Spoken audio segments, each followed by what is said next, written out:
ᱵᱚᱸᱜᱟ ᱵᱩᱨᱩ ᱠᱚ ᱦᱩᱭᱱᱟ ᱥᱟᱱᱟᱢ ᱠᱚ ᱟᱛᱮ ᱥᱟᱶᱛᱮ ᱦᱩᱞ ᱢᱟᱦᱟ ᱨᱮᱱᱟᱜ ᱪᱮᱫ ᱟᱵᱚᱣᱟᱜ ᱢᱤᱥᱚᱱ ᱠᱟᱱᱟ ᱟᱨ ᱪᱮᱫᱟᱜ ᱱᱚᱣᱟ ᱦᱩᱞ ᱢᱟᱦᱟ ᱵᱚᱱ ᱢᱟᱱᱟᱣ ᱟᱹᱜᱩ ᱠᱟᱜᱼᱟ ᱟᱨ ᱱᱤᱛᱚᱜ ᱪᱮᱫᱟᱜ ᱵᱚᱱ ᱢᱟᱱᱟᱣᱫᱟ ᱪᱮᱫᱟᱜ ᱵᱚᱱ ᱢᱟᱱᱟᱣᱟ ᱱᱚᱣᱟ ᱠᱚ ᱰᱤᱴᱮᱞ ᱥᱮ ᱱᱩᱠᱩ ᱥᱮᱸᱜᱮᱞ ᱯᱚᱨᱤᱵᱟᱨ ᱨᱮᱱ ᱢᱚহিলা ᱯᱩᱨᱩষ ᱥᱟᱱᱟᱢ ᱠᱚ ᱱᱚᱣᱟ ᱵᱚᱱ ᱞᱟᱹᱭ ᱥᱚᱫᱚᱨᱟᱫ ᱠᱚᱣᱟ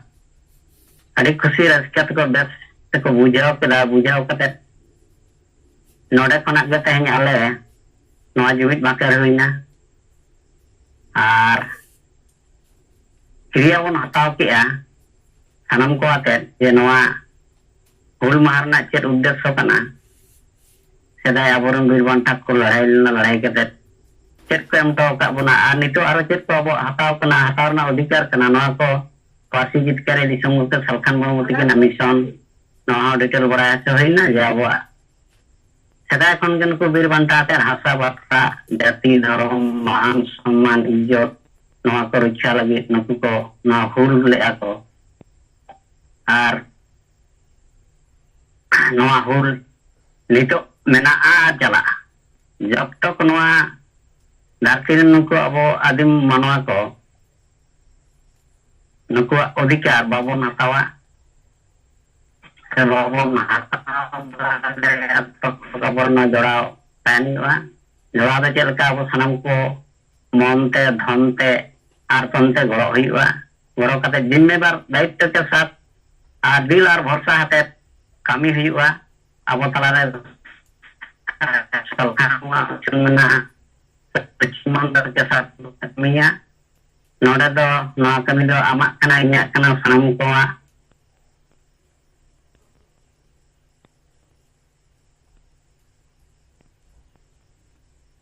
ᱱᱚᱣᱟ ᱠᱚ nongka adi mistet lay huina ado aling khato machate nowᱟ ko aling nowaa report lekate ar mitan bishesh report do nowaa ona mentale bale sen dareyaga node sengel poribar 32 orak re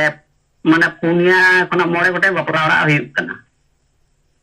sengel ideology te level ate ado na hola jumitang bapla paromena tehin do bala nyepel kana do bala nyepel ate tende ko ale sengel poribar mudren ko 32 poribar bhitire ge bala nyepel chala ayu ado ona sen hamtele cancel ke a note gena nitok do bala nyepel re menak buna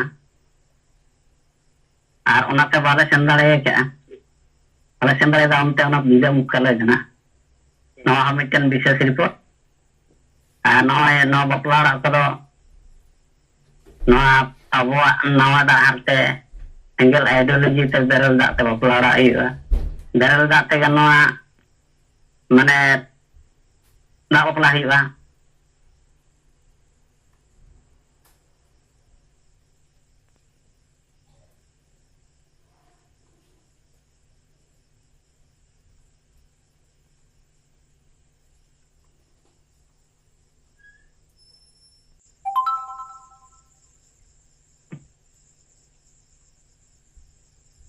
Johar Sunil Murmu ke bodam khon akina report do kiya bistar sahit te adi bes kata ko ki lay dia kona ado mani to kin gomke tikna report tayam tege abo report gomke Johar anjomok kana madam Johar ma adi bes anjomok kana adi bes anjom oi mani tak jum resela kana boron Jut bunga disam gomke Persi Jitkari Salkhan Murmu salat te Jahira Sumitra Madam Jubuna ka Tilke Murmu Jati Murmu salat Iyai Ponotara Adibisiren Adibisi Sengel Abhijana sanam netar kaj kurta ko ma sanam koge in pasta se khoi Sengel Mohila Morcha pasta se khoi ulse Sengel Johar inya nyutum Roti Bala Murmu Kasipur Purulia ar kami lekate Sengel Mohila Morcha Sobhanetri Purulia Zone to gomke tihin hato macam ni reportin leya tihin abo jahan 30 Jun hul sangkolpo dibos nuarna jahan kami hura sekormus tila sapral da unalaka tihin ale no Kasipur blok reya nit habite jahan report baranya mukana छवि को नाम करना होना लेकाते आले पुन जगह रे नवा कर्मसूची ले हुई चो दाड़े कदा मिड नंबर जगह दो काशीपुर ब्लॉक ना सिमला धनार अंचल ना सिमला मंजरा आमदिहा हाई स्कूल नोडल हुई चो केदा जहां all India Santali education council रेन पठुए को तिहिन दो सिंगे महा कांते ओंडे ना क्लास चलाक कान तबोना आदो उनको को तेज गे नोडे नोआ कमी होरा हुई चो के आले आर नुकु पठुए को तलारे नोआ गे नितो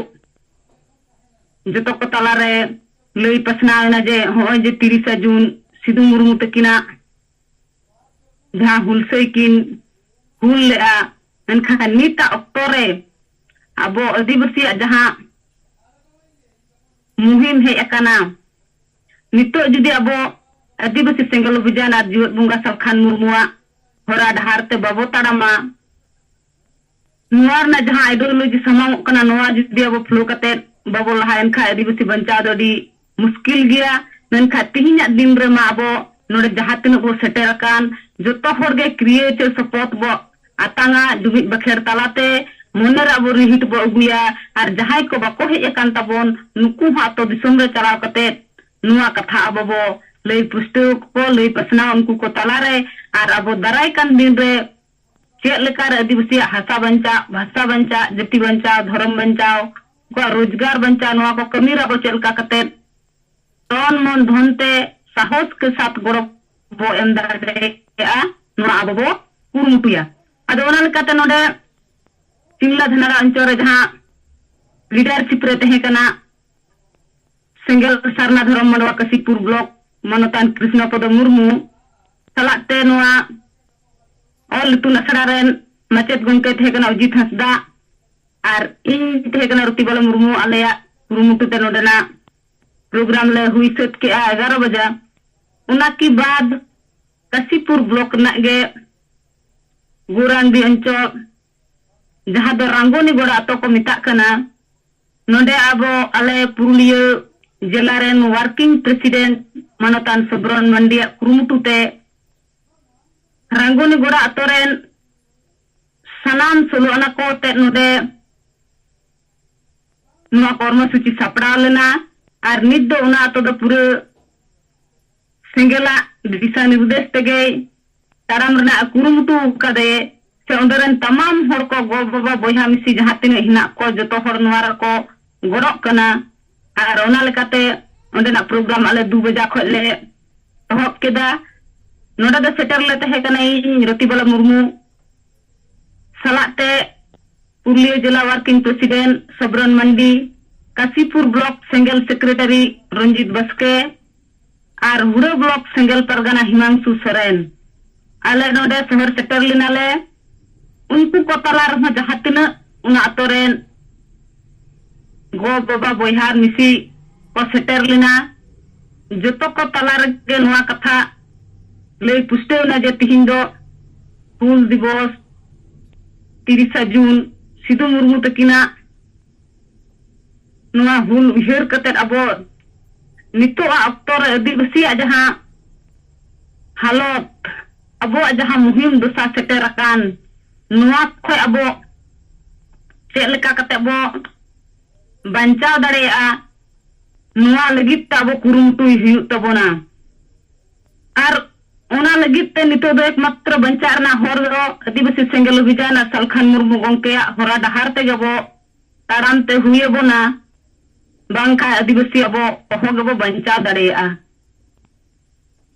अदो उनको जहां तीनों ना सुलवनारन हर को सेटर लेना जतो हर के तिहिन उनको सेंगेला नुआ आइडियोलॉजी को कुसी कावदा नुआ डहार को अपना रकदार ओना लेकाते जहां डीएम डिपो स्टेशन 28 जून ले हुई चोककेआ नु उना अतो को इन हिलोंड 42 जन हर को सेटर लेना आर तिनी उना अतोरेन तमाम हर गे ओंडे सेटर को ताहे कना आदो नुकु जतो हर नुआ को लई दे जे तिहिन सेंगेल जहां बिचारे हटिनिदा नुआ राले कुसी कुसल मेना लेया आर आले नुआ कुरुमुटुर ले तहेना जे तन मन धन ते चेलका कते अबो परसी जितकरे दिसम गंका सलखान मुर्मू बो गड़ो दाड़ेया ᱱᱚᱣᱟ ᱟᱞᱮ ᱞᱮ ᱠᱩᱨᱩᱢᱩᱴᱩᱭᱟ ᱟᱨ ᱱᱚᱣᱟ ᱰᱟᱦᱟᱨ ᱛᱮᱜᱮ ᱱᱤᱛᱚᱜ ᱫᱚ ᱵᱟᱧᱪᱟᱜ ᱫᱚ ᱦᱩᱭᱩᱜᱼᱟ ᱱᱚᱣᱟ ᱵᱮᱜᱚᱨ ᱟᱵᱚ ᱵᱟᱵᱚ ᱵᱟᱧᱪᱟᱣ ᱫᱟᱲᱮᱭᱟᱜᱼᱟ ᱟᱨ ᱱᱤᱛᱚᱜ ᱟᱵᱚᱣᱟᱜ ᱡᱟᱦᱟᱸ ᱠᱟᱹᱢᱤ ᱦᱚᱨᱟ ᱪᱟᱞᱟᱜ ᱠᱟᱱᱟ ᱱᱚᱣᱟ ᱱᱩᱠᱩ ᱠᱚ ᱛᱟᱞᱟ ᱨᱮᱞᱮ ᱞᱟᱹᱭ ᱯᱩᱥᱴᱟᱹᱣᱟᱫ ᱠᱚᱣᱟ ako hon noa anjom katet noa rako goroa noa ako se khoj leina ar node ho jumit bakher talate tihinya kriye che support bo hataw keda onde ho je tihin da bo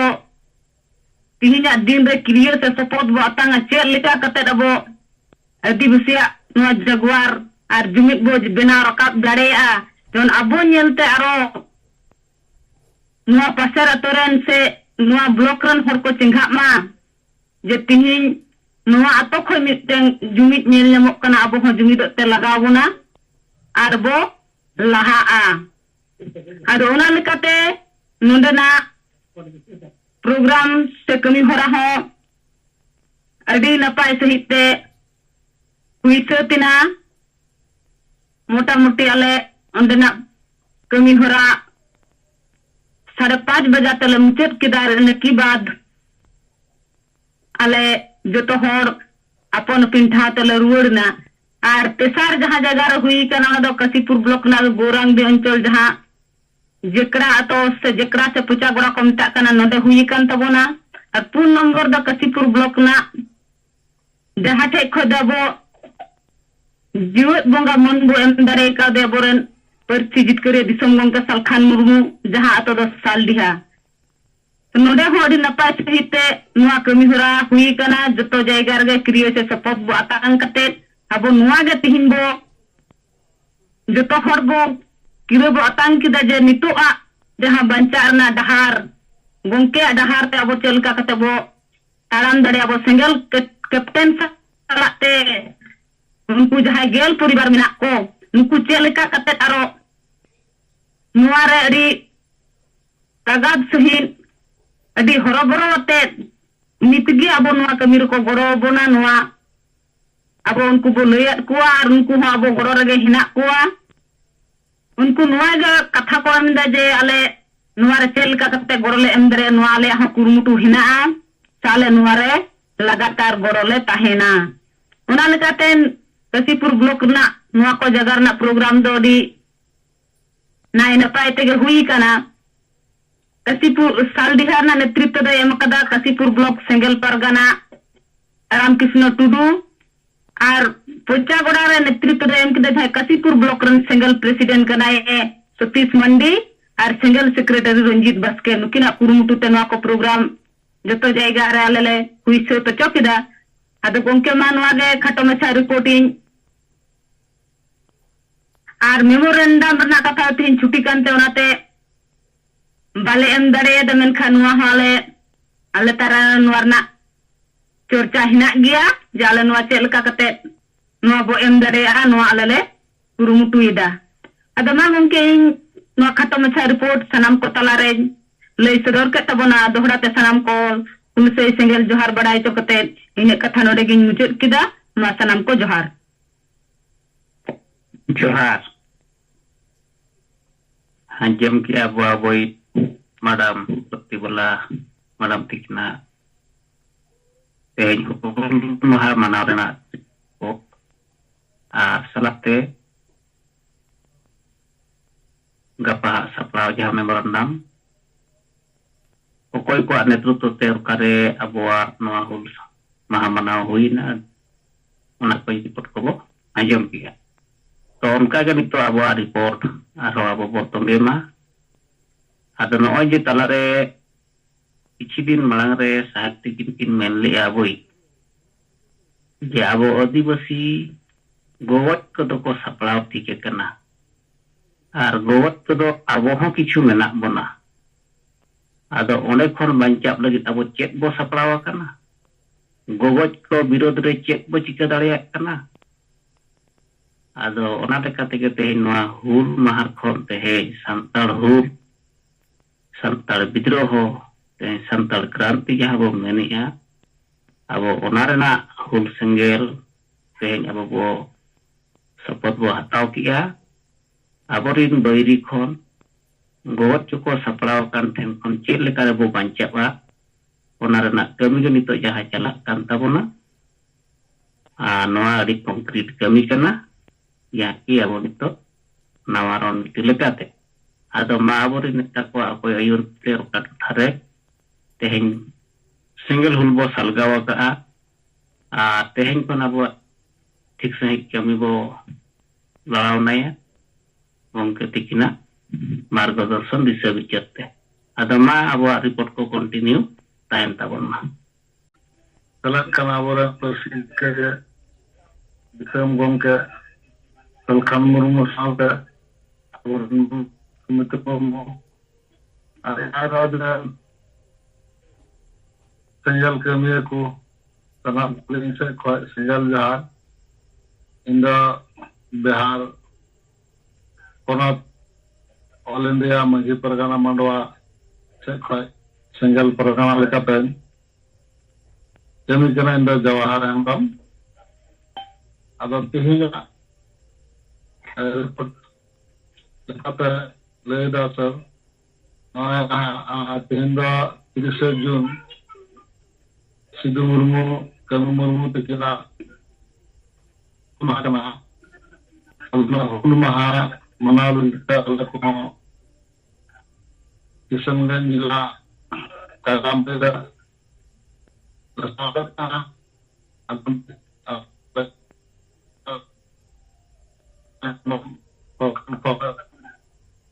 single कमी को स्टोलना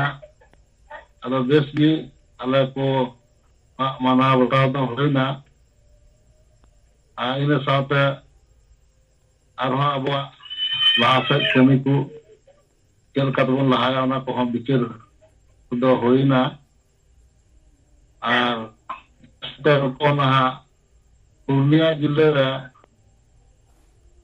बाठे गान को हुल महा को मना केदा दो बरहरा कोठी प्रखंड रे कदम उटू आतुर मोहन सोरेन जिला परगना अध्यक्षता हुईना उंडे इन कते आरहों पूर्णिया जिले में आर मिद प्रखंड श्रीनगर प्रखंड रेना उल हुटू आतुर तला किस्कु अध्यक्षता रे उंडे हों हुल महा को मनाव केदा बेस गी आर तो सहरसा और मधेपुरा बारिया जिले मिलेव कते अदो बॉर्डर बनारना मिठे जिमना अदो तो बनार जिले रन मिठे को मनाव केदा अदो ओंडे ना उनी जिला अध्यक्ष शिवनंदन टुडुआ अध्यक्षता रे हुईना अदो इने कुगी अले तिना हुल दिवस ना मनाव बता दो इन रगी जेमन ना आले को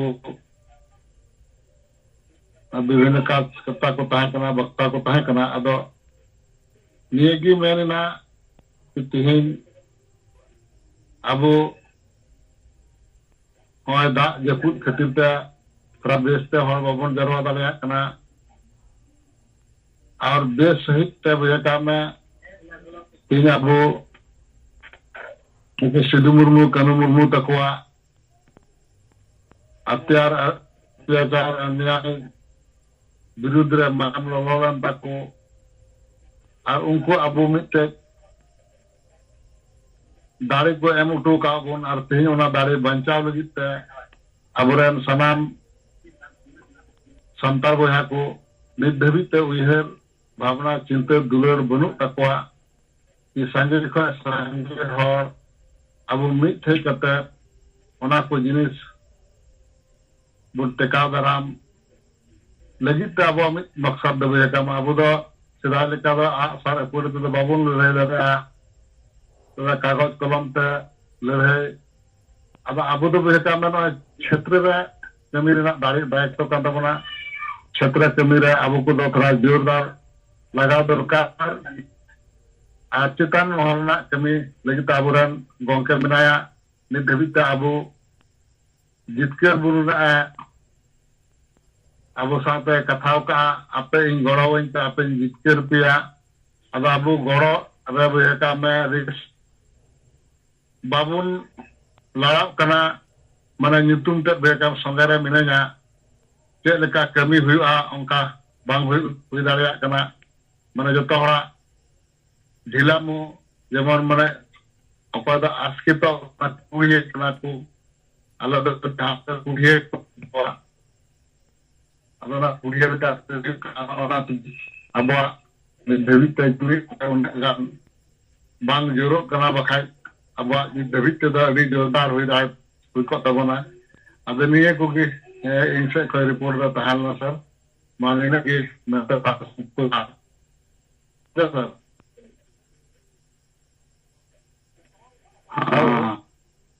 हाँ सर जोहार जोहार आंजम ना बेस गे आदमा नय जोहार हेम्ब्रम गंके तिकना रिपोर्ट सलाह तेगे आरहों आबुआ रिपोर्ट वो संगे दोहय मा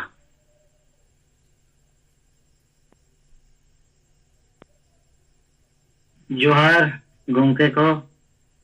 अंजमक कना तो अडी बेस अंजमक कना मा ले तबन इन बिरसा हंसदा सिंगल कैप्टन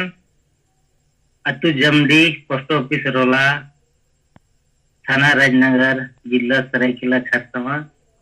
झारखंड पुनत आदो तेहें इन्या आयुर ते आलेया कंपनी नोडे चलियमा स्टील प्लांट अदो ना भीतर रगे आले सेता 7:30 बजे अबवा नोआ सिदु कानू हुल महाले मनाव सत किया और ओना प्रोग्राम रे आले अबुई पोनत परगना सुगनाथ हेम्ब्रम नेवताय ताहे कना नोडे आले मजदूर को 36 हर ले ताहे कना ओना तला रगे आले जाक जमक ले मनाव किया और ओंडे अबुई सुगनाथ हेम्ब्रम हुल महारिया पूरा बिस्तर ते लैया कोय ना हुल महा चेत कना चे लगित हुल महा बन मनावेआ साथे अब सिंगल रेया आइडियोलॉजी विचार विजन मिशन एक्शन उना को जतो निष्ठ पुष्ट सहित लैया को उनाते उनको मजदूर को अड़ी खुशी रस्का को बुझाव किया नौका के माने को मना दरकार उनको उनकन प्रोग्राम करे बाको सुर बड़ा कन तो इनखान जाना बाको बड़ाई दाया कना ताहेन अडी रस्का अबवा जातना आइडियोलॉजी विचार को तबो मना उना को री तो खान बन खुशी ना को आरो जाओगे नौका बो मनाव को मनेया ठीक गे मिताव कना वा जुमी तो कटे ताहेन मा और अब कंपनी रे नौका नौका तेगे मिद दिन हेलो अब ना नाहले विचार चा जे नोरे मती अब सिंगल मजदूर यूनियन बो बनावा उनका थरा गलमारा तले होइना और उनका तारे neko manasut kete tayong panapin kami korlo sabte agar tehnya khato machar खबर रिपोर्ट नीचे धरा जाए माँ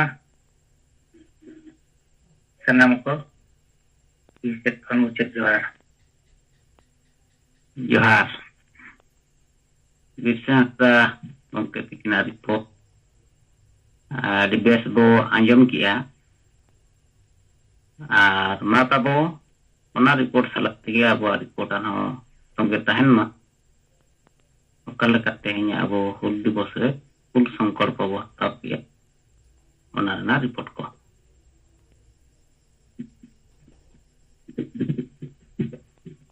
anjom ke johar oke johar हम बात हैं सिंगर जो तो सेलेक्टन अब प्रसिद्ध करेंगे जीत मंगा selak madam ana salak te je nakan awak satraj senggel kami aku sanam ko bin besar kena jenman senggel jahat tingman kalian baca tadi masih senggel lebih jan odisha pradesh ko senggel saka ko lekat kami apa bo ar kan job jonal head ado tehen oi abo sidu kanno hul mahara ale node hatodi blok reho abo senggel नेता और कार्यकर्ता को सलाह लगभग 18-20 जन जरा हुई लेना अब नोड़े को उनको सलाह अड़े डिस्कस से जपल मरा हुई ना आज उनको हो अब कथा को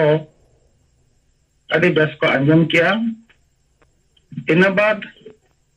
12 बजे खान गे घोसीपुरा ब्लॉक रे अब जहां केवंझर जिला नि सेंगल परगना गुनाराम मुर्मू आयुरते अने हो संगे को जरवा लेना मारे डहर को नवा डहर को जतो को है अदो उनको को अड़ी बेस कथा को अंजम किया और नोले खना जहां ले नोले प्रोग्राम चला का संगे संग चला है ना तो मोर हर अपना जहां राजाराम दे गड़ी ठीक है लेते मतलब चला ना अगर मैं क्या चिपझो क्या तो जहां राजाराम जो जिला में पाए बोले पुलिस सुनी सभापति अने अब ना जहां सिदो कनो तिकना होल जहां जे उन समय रे नंग इतिहास कथा का अब पुस्तक से अनुभव लयत को और मुचाद रे अब उनको सलाह हो आपस लोकल मरा चे ग्रुप कते का सलाह बो गलमरा मी किया अब तो मैंने बाना सरी के ना कदो अब लोगन जिनी दो संते ते ना अभी करके सलखान मुर्मू जहां कथा है बड़ा बता दिया ना तो अब फिक्स दाम जो तो पहले अब अब जिनी दो कथा इखन संगल अभियान के नितो जहां मिसम रे यलो कने उनी सुमुंग के कमी कने भाषा बंचा धर्म बंचा दे मेनिया ननखान बार ना पर हगे उनको तो बाको कमी कन गया मैंने नोतना आवाज नुपुटन बारकअप करना राष्ट्रीय लेवल रे से नेशनल लेवल रे ओना कथा उनको पुस्टर पर लई क्या मारे धार बला हो अबले मेता कोना दलबन वारे नितो गमटिया दिस लेकाते जहां लका फुटबॉल टीम रे मिटिंग कैप्टन लतिया अब को तही नितो कैप्टन लका वो टिंगुर टेटेक ले ना अब बय बयते नो समाज रे संगे हबो जुड़ा दया को जहां तन आपे कथा बापे बड़ा लिया ना तो बड़ा चेक करते जहां लका नितो पुजर क्या बंगा अब नितो जुमिदो चगु हुया बना अब जुमिदो मन लखन मा बाय गनो आमन सन सलखान मुर्मू गमके जहां आशा भाषा जति धर्म एजेंडा संबंधता अब नोआ आधार के जुमिदो दो लक्ति कना आलेया मेन लेकाते दो और बखान चदा और चे लगदम जुमिदो अब ओना लेका तुनको को सला पुष्ट गलमरा हुइना और ओंडे अब दुखिराम कार्तिकेय सेक्रेटरी किन ताहिया परिचमन पर ब्लॉक खना सामने पुलिस सला और उनका के आयमा जिला आदम ब्लॉक इन नेता को किसी संगल का को चतरा और इन पका पकन संगल के लिए कहां संगल को सत्रा अब हम के मत है ना खाता रिपोर्ट अडगे उचित के ना सनम को जोहार जोहार अब अंजम के अब ओडिशा प्रदेश में जुवा अब कल्याण गंके तिकना रिपोर्ट अदमा उनकी रिपोर्ट सलगते गया अब रिपोर्ट तेहेन कंटिन्यू तहन तबना गंके ना आंजमेत बन गया और गंके तिकिन नोआ करेना कथा हरकिन ना नोआ चतारे विचार किन एमा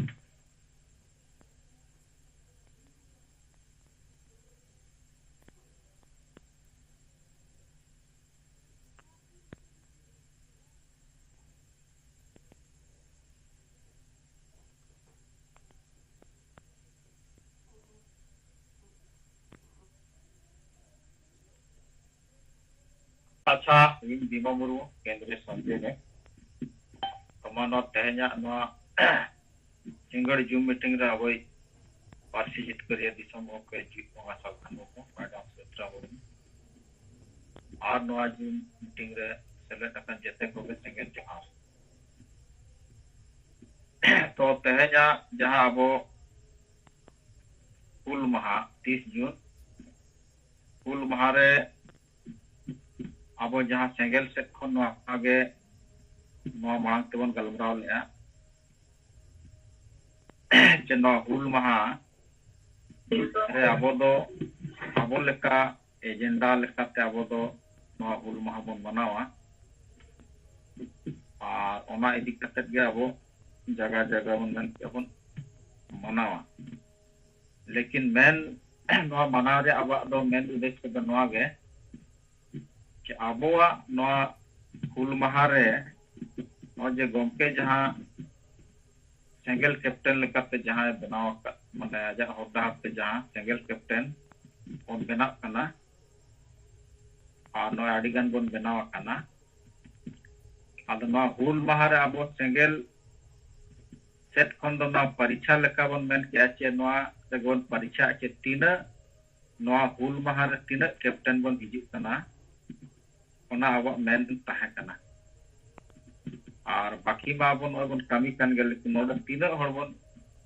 हिजु कना सेंगेल कैप्टन रे तीना हर बन अगुयत को अब ओना लेकाते तेहेन नोडे जामशेदपुर पूर्वी सिंहभूम रे और नोडे डीसी ऑफिस सामने रेगे अब नोआ दो धरना लेकाते और दोसर दो ना हुल महा रे संकल्प बन हताव किया संकल्प दिवस लेकाते बन मनाव किया आदो नोआ रे नोडे अब सेंगेल कैप्टन लेकाते नोडे 21 जन गेबन सेटल लेना खास जहां सेंगेल कैप्टन लेकाते और उनका मोटामुटी 30 हर गान ताहे कना आदो नोआ तला रे माने सेंगेल कैप्टन दो 21 टी गे आदो नोआ लेकाते बड़ा नामक कना जे जहां गे सेंगेल कैप्टन नोडे बन बनाव कना मेनखान आडी गान गे बन बनाव कना लेकिन आबो उनका लेका नोडे बाबन सेटर दादा आडी गान सेंगेल कैप्टन और केवल सेंगेल कैप्टन गे और सेंगेल कैप्टन दायित्व ताहे कना चे सेंगेल कैप्टन सला जहां गे अब 10 परिवार कते बन मेले उनको हबन सेटर कोआ अब ओना लेकाते ओना जिनिस को बाय नेल लेना और तार माने अब जहां 10 परिवार चे 10 अपन अपनी जहां प्लेयर नुकु बाको सेटर लेना अब ओना रे माने गो हुई कना माने नोआ अब नोआ परीक्षा रे बाय नेल जाम लेना चे अब ओना 10 परिवार पाते अब नबन कामी दाड़े कनी अब ओना लेकाते नोआ आधार ते अब बड़ाई जो कना चे अब ठेन कमजोरी मेना और अब नोआ चेता रे कामी हुई अबवा और नौका बाबन कामी खान जहां रगे नय बन चला कना चावरा कना इनको हड़ गे बाबन सांगे दाड़े कना तो गमके जहां नतो मेन आय जे नतो प्रत्येक हड़ अब सेंगेल कैप्टन बनाव 10 परिवार दो बनाव तेगे हुईगा नोआ नेलना दो नोआ बाबन महसूस दाड़े कना नोआ तला रे आरहों आडी गान कामी हुई अबवा और बांखान निंकु हड़ गे मेना अबवा और गमके नोआ हम लई का नोआ आज गोटा गे नय बिहार बंगाल आसाम विषय दावा किया लेकिन नेतोगा कामी होरा दो अलग तरीका तेबन कामीया और नोआ रे आपो सेंगेल कैप्टन दायित्व मेना उनको 10 हर कते ओना लेका जब तक बाबन कामीया एनखान नोआ सेंगेल अभियान रे चे गमके उजर लेकाते सेना जुमिद और सेना आंदोलन बाय बनाव रखा दाड़े और नोआ जदि बाय बनाव रखा दाड़े हम दो निंका गे अब बन लगाव को तो गमके टारगेट मेना चे निना दिन तब निना कैप्टन और निना परिवार बनाव लको खान ओना सेना आंदोलन सेना जुमिद बनाव आदो ठीक है अब आरहों मा चेष्टा तहना नोआ तला रे तेहेन सपत लेका हतावना बाखेण को हुईना और नोआ गे मेन के चे बांग अब जहां 10 परिवार कते अब टारगेट मेना ओना बन बनाव रखावा और उनका कते अब मांग कमी बन लहाया और निये गे लयत को चे ᱱᱚᱣᱟ ᱡᱮ ᱦᱟᱥᱟ ᱵᱷᱟᱥᱟ ᱡᱟᱹᱛᱤ ᱫᱷᱚᱨᱚᱢ ᱵᱚᱱ ᱡᱤᱛᱠᱟᱹᱨᱟ ᱟᱫᱚ ᱱᱚᱣᱟ ᱡᱤᱛᱠᱟᱹᱨ ᱨᱮᱭᱟᱜ ᱫᱚ ᱟᱵᱚ ᱴᱷᱮᱱ ᱜᱮ ᱢᱮᱱᱟᱜᱼᱟ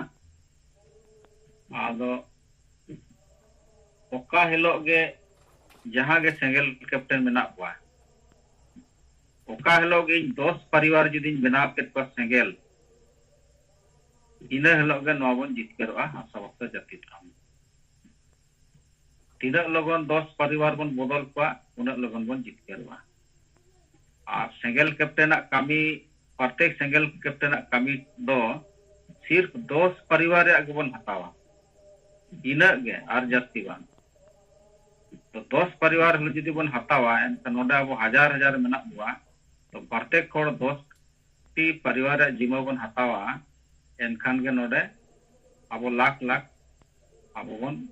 बेनाव रकब दाड़ा कोआ एनखान नोआ मिटन आदि मारा आंदोलन बेनाव अब निया कोगे गपल मरा ना अब 10 टी परिवार के जिम्मा हताव रे मेना अब ओना लेकाते अब मा नेतो आरहं अब मा चेतान रे विचार चेत कमजोरी मेना अब ओना लेकाते अब आरो आदि दस काम हुयो अब ओना लेकाते नोआ रे मेमोरेंडम को एमान को हो जहां राष्ट्रपति नितुम ताबो जहां मुद्दा मेना जहां जे सारना धर्म कोड हताव रिया संताड़ी पार्सी झारखंड रे प्रथम राजभाषा बनाव रे पुनी महतो नोडे आलोक को बेना मा और जहां को अनुशंसा का उनको विरोध और उनका गे अब चे जहां अब समाज तला रे जहां नुकु माझी परगना शासन व्यवस्था नुकु को चलाव का नोआ चेतन रे सुधर हिजुक मा और नोडे जनतंत्रीकरण हिजुक मा तो नोआ चेतन रे सरकारी होड़ को गोड़ो मा तो नोआ मुद्दा को और उनका गे अब जहां सिद्धू मुर्मू जहां नोआ ट्रस्ट से कथा को तो उनका गे 7टी मुद्दा अब बन रखा पका और ओना लकाते नोआ मेमोरेंडम ना बनाव कना तेहन संडे कना तो गापा हमने डीसी थ्रुते राष्ट्रपति बन भेजा है आदो ओना लकाते नोआ मिटा आबो सेट खंद नोआ कथा प्रेस चैनल मीडिया माध्यम ते बन रकाब मा जे सेंगेल आदो नोआ एजेंडा नोआ हुल माहरे नोआ ताहे कना आदो ओना लकाते गपा दो नोआ मेमोरेंडम डीसी बन एमाया ओना लकाते ना गपा दो डीसी सला नेपाम ते आबो सात पुत्री नोआ मांग नोआ को दिक्कत नाबो ᱧᱟᱯᱟᱢᱟ तो इन पाटा सेट खन दो निचुका दो निंका गे ताहे कना और नोआ रे खास कर को ताहे कना अब दिसम परगना सोनाराम सोरेन पूर्वी सिंहभूम सेंगेल परगना जूनियर मुर्मू और उनका गे केंद्र महामंत्री सनाधरम माडवा डॉक्टर सोमाय सोरेन सीताराम माजी नुदो पूर्वी सिंहभूम सेंगेल सभापति मंगल आलडा मंगल पाड़िया जते कैप्टन कना को आज बड़ा और अलिसा पाड़िया मुनीराम हेम्ब्रम प्रेमशिला मुर्मू उनका जो उदय मुर्मू पटाम दा सेकम और पूर्वी सिंहभूम सेंगेल परगना चुनाराम टुडू उनका नुई कोरंडी माझी सेंगेल माझी अर्जुन मुर्मू और उनका गे को ताहे कना आदो नुकु को सिलेक्ट को ताहे कना आदो मान तला रगे चे आबो तेहन नोआ अपन के जहां कैप्टन बना बन 10 टी परिवार बनाव रे नोआ आबो बन पुरकवा तो ठीक गया पाटा सेट खन दो नित्य का दो निका गे ताहे कना मा सलाम को जोहार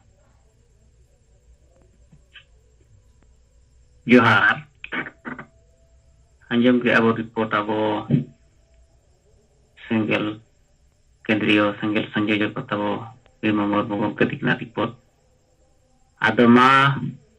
उनकिन ओना रिपोर्ट सराप तेगे अब रॉकेट को आर तंगे बो दोयमा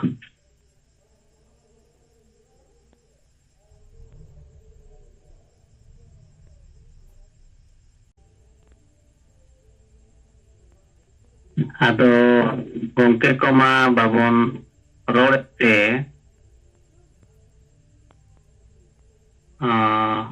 ᱩᱥᱨᱟ नोआ सरस कोना ब्लॉक रना रिपोर्ट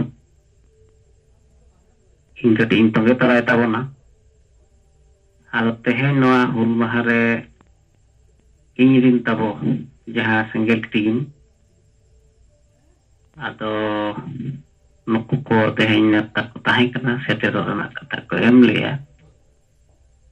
आदो नुकु कोन तेहेन पुन होगे मतलब को सेटल लेना ada noya bo jiu met to ma re ko salat ton ko tin polen khan ba ti ai ya pore chalak bang mone huilna ja ta rena ko tesak ya ado ya ko ina report ko em kia ado men khan ito abo aras kona bolok rena jaha report ko bo nyel barai ya anjum barai ya men khan ito ri birot to ha bai nyelok kana to vitri te jaha metang chalak kana onkan ado hui dareyak kana ado aras kona abo bolok rin single captain ko sila noa gapal marau huina je jaha neta jaha abo captain उरीच्ञ सहिते केटेज सहिते सरिया road कते आजा तें कमी मानांगाय लहायाय उनी captain उनी अयुरिया गे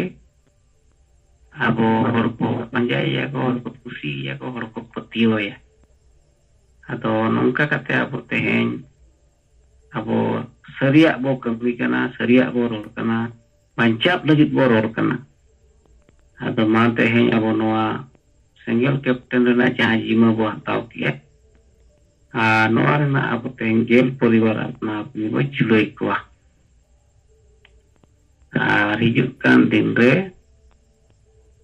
नोआ होले गपल मराव तरा किया नोआ ना training लेकाते गomke tikin jala kata ko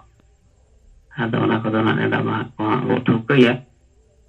आदो ना इति कते कते युम रे अबो बाबन रोड कानते गomke तिकिना नोआ कथा यम माने उहर हेचुरत कना गomke तिकिन किन मेना का आरि दिन रे लय का बोना कि जे आदिवासी तो बड़िया हो बाय विरोध दड़ेया और सरिया हो बाय रोड दड़ेया से सरिया हो बाय साराव दड़ेया आदो नोआ सरी कथा कान गिया आदो तेहें अब नोडे सरिया बो कमी किया सरिया कमी कते तेहें अब हुल संकल्प को मनाव किया आदो नोडे हो तेहें सरिया बाबन रोड दड़ेया जहां बो कमी किया आदो गomke tikina men lekate do नोना को कारण तेगे तेहें आबो आदिवासी बो तायमोग kana धोड़ा से बो चला kana ᱧᱩᱛ से बो चला kana आदो मा बोरे नेता को नेहर पे तबना बड़िया तबो विरोध गया सरिया उन कमिया सरिया बो सहारावा सरिया रोड कते अबो होड़ बो अयुर कुआ आदो बा अबो समय मेना गया अबो अडिगान होड़ा तेहें हुल मारेना रिपोर्ट बो अंजम दाड़ेया पे तबना जोहार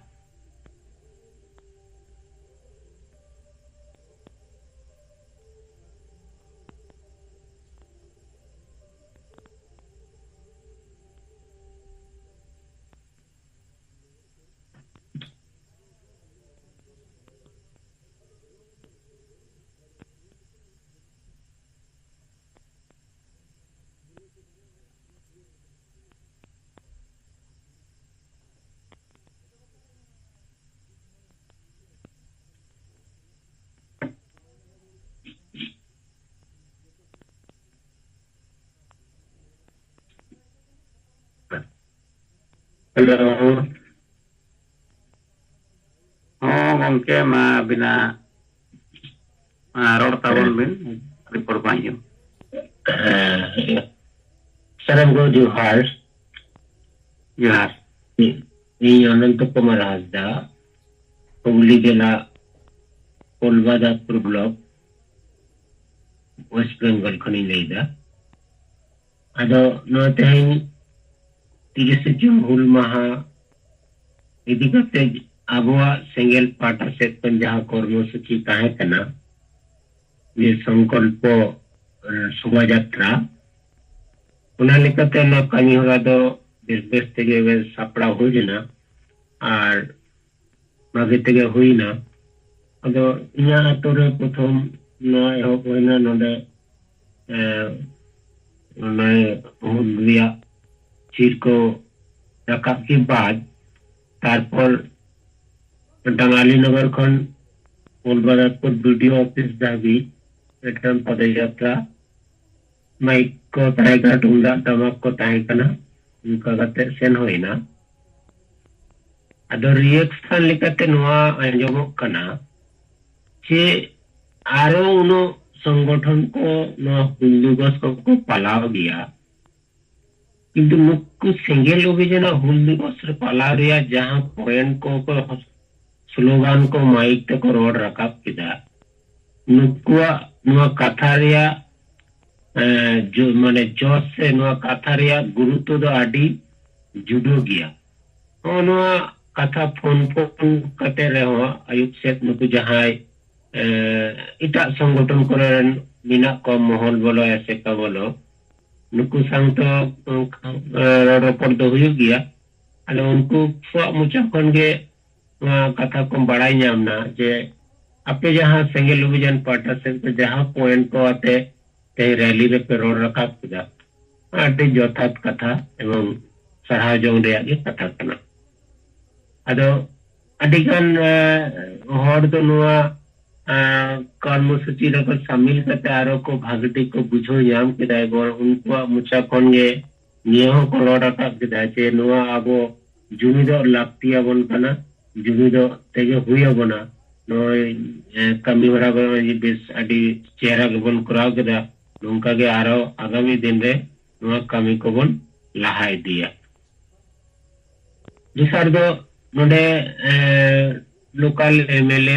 फंड खन मिटंग गावता नोआ कोई कोरा हुल उद्यापन लिकाते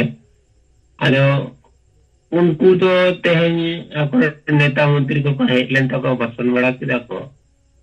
आर गापा को दो को उने सेरेंग प्रोग्राम को दोहो कदा उना चितारे आरो किछु हर को नोंका को डिबेट को अगुइदा जे नुआ हुल दिवस रहो आबार विचित्र अनुष्ठान सेरेंग सपड़ा नुआ कोरना बेचे नुआ दो रस्को दिन तो बांग कना अरे नुआ को नियो को इनको फोन ते को मेन बड़ा इतरे जे नुआ दो चेद अगलेन देखो बाबा अल्ले दो उना संगठन रिया चे तको एजेंडा चे तको कर्मसूची अल्ले दो उना दो बाले ले दड़े कारण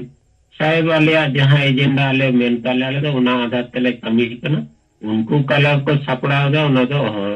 बारन वाले दो होले सेन को कारण बारन सेन कते के तो अशांति से जुड़ा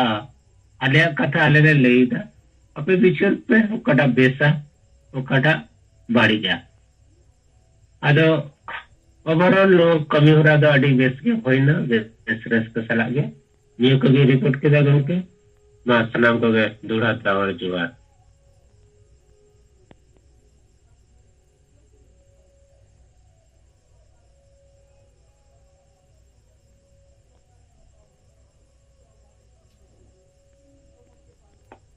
जोहार